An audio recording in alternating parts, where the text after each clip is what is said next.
सम्पूर्णमा नमस्कार। आज एकदम महत्त्वपूर्ण सूचना लिएर आएको छु। कसैले पनि भिडियो स्किप नगरिदिनु होला र अन्तिमसम्म हेरेर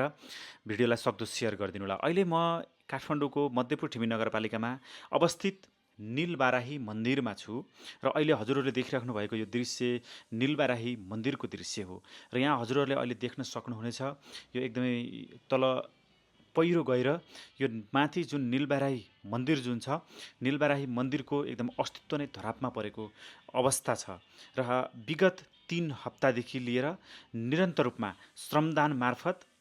यसलाई बचाउने यो मन्दिरलाई बचाउनको निमित्त हामीहरू लागि परेका छौँ र हाम्रो यो सांस्कृतिक यो जुन सम्पदा छ यो बचाउन हामी सबैको एउटा जिम्मेवारी र कर्तव्य पनि हो र हामीले यो मन्दिर बचाउनको निमित्त अब हामी निरन्तर श्रमदानमा रहनेछौँ र तपाईँहरू जति पनि यता नजिकै हुनुहुन्छ तपाईँहरू सम्पूर्ण आएर यहाँ चाहिँ आफूले श्रमदान गरेर यो मन्दिर बचाउनको निमित्त सहयोग र हेल्प गर्नुहुन्छ भन्नेमा म पूर्ण विश्वस्त छौँ हामीहरू सबैजना र अहिले देख्न सक्नुहुन्छ ल हेर्नुहोस् त यस्तो छ अवस्था यस्तो छ हेर्नुहोस् यसलाई बचाउन हामी सबैको उत्तरदायित्व पनि हो र हामीले अहिले जुन श्रमदान गरेर अहिले बिस्तारै सबैजना बढ्दै हुनुहुन्छ होइन हामी सबैजना शनिबार बिहान 7 बजेबाट आफूले जति घन्टा सकिन्छ 1 घन्टा 2 घन्टा 3 घन्टा यो मन्दिर व्यवस्थापनको लागि हामीले दियौँ भने हामी सबैलाई राम्रो हुन्छ र यो बचाउन हाम्रो सबैको उत्तरदायित्व पनि ल हेर्नुहोस् त यो अहिले देखाइरहेको जुन दृश्य यो तलबाट तपाईँको वालहरू लगाइराखेको छ अब यहाँ माथि चाहिँ यो माटो ल्याएर पुरेर त्यसपछि गएर यो अहिले हामीले जुन बाँसहरू काटिरहेको छौँ यो बाँस चाहिँ तल गाडेर त्यसपछि गएर हामीले बार लगाएर त्यहाँबाट माथि हामी बोरामा माटो हालेर त्यसपछि गएर यसलाई माथि उठाएर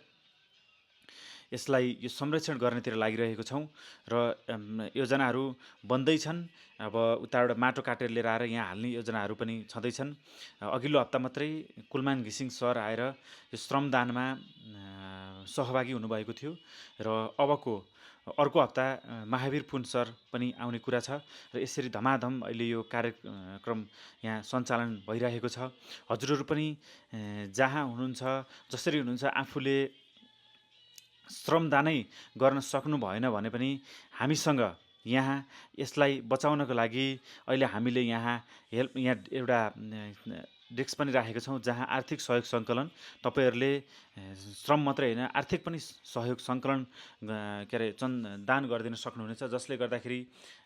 एकदमै यो बचाउनको लागि धेरै ठुलो सहयोग हुनेछ। तपाईँहरू जो पनि यहाँ यो दर्शन गर्न आउनुहुन्छ मन्दिर सम्पूर्णले आफूले जतिको सहयोग